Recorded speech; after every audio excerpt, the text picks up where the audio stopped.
भारत की रक्षा शक्ति में एक और बड़ा कदम। डीआरडीओ अब अपने आर्चर एनजी ड्रोन का हथियारबंद संस्करण तैयार कर रहा है। यह सिर्फ एक सर्विलांस ड्रोन नहीं रहेगा, बल्कि दुश्मनों के खिलाफ घातक हमले भी कर सकेगा। तो आइए जानते हैं इस नए कॉम्बैट यूएवी की पूरी जानकारी। फरवरी 2025 में बेंगलुरु में आयोजित एरो इंडिया प्रदर्शनी में डीआरडीओ ने अपने आर्चर एनजी यूएवी का उन्नत संस्करण प्रदर्शित किया।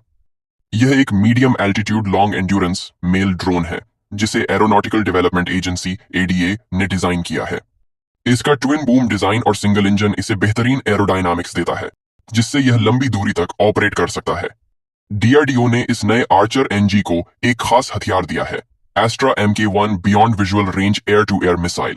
यह वही मिसाइल है जिसे भारतीय वायुसेना के SU-30 MKI और तेजस MK1A फाइटर जेट्स पर इस्तेमाल किया जाता है। यह मिसाइल इतनी खास इसलिए है क्योंकि यह 80 से 110 किलोमीटर तक मार करने में सक्षम है। इसकी गति 4.5 मैक है, यानी यह आवाज की गति से 4 गुना तेज उड़ती है।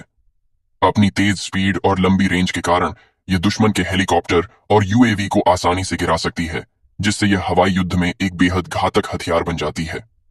इस कॉम्बैट यूएवी की सबसे बड़ी ताकत इसका एक्टिव इलेक्ट्रॉनिकली स्कैन्ड अरे AESA रेडार होगा, जो दो महत्वपूर्ण भूमिकाएं निभाएगा।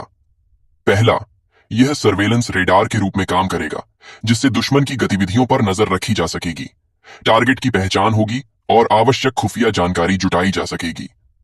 दूसरा, यह फायर कंट्रोल रेडर की तरह कार्य करेगा, जो एस्ट्रा MK1 मिसाइल को सटीक रूप से गाइड करेगा, ताकि दुश्मन के हवाई लक्ष्यों को प्रभावी ढंग से निशाना बनाया जा सके।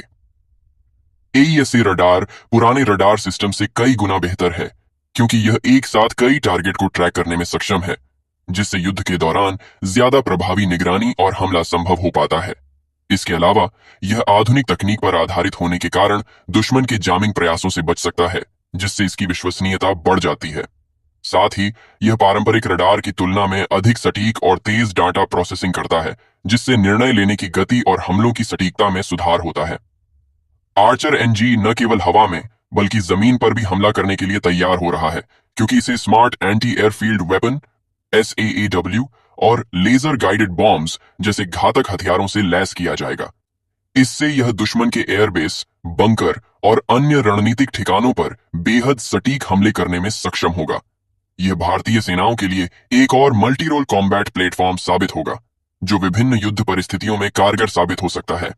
फिलहाल डीआरडीओ इस ड्रोन के नॉन वेपनाइज्ड वर्जन की सर्टिफिकेशन प्रक्रिया में लगा हुआ है, लेकिन रिपोर्ट्स के मुताबिक अगले 3 सालों में इसके हथियारबंद वर्जन के ट्रायल्स शुरू हो सकते हैं। आर्चर एनजी का यह नया वर्जन भारत के लिए गेम चेंजर साबित हो सकता है। यह न सिर्फ दुश्मन के ड्रोन और हेलीकॉप्टरों को गिरा सकेगा, बल्कि जमीनी टारगेट्स को भी तबाह कर सकेगा। आपको क्या लगता है, ये कॉम्बैट यूएवी भारत की रक्षा क्षमता में कितनी बड़ी भूमिका निभाएगा? कमेंट में अपनी राय जरूर बताएं। अगर आपको यह वीडियो पसंद आया हो तो इसे लाइक और शेयर करें। हमारे चैनल को सब्सक्राइब करें और बेल आइकन दबाएं, ताकि आपको मिले भारत की डिफेंस और टेक्नोलॉजी से जुड़ी हर ताजा अपडेट्स।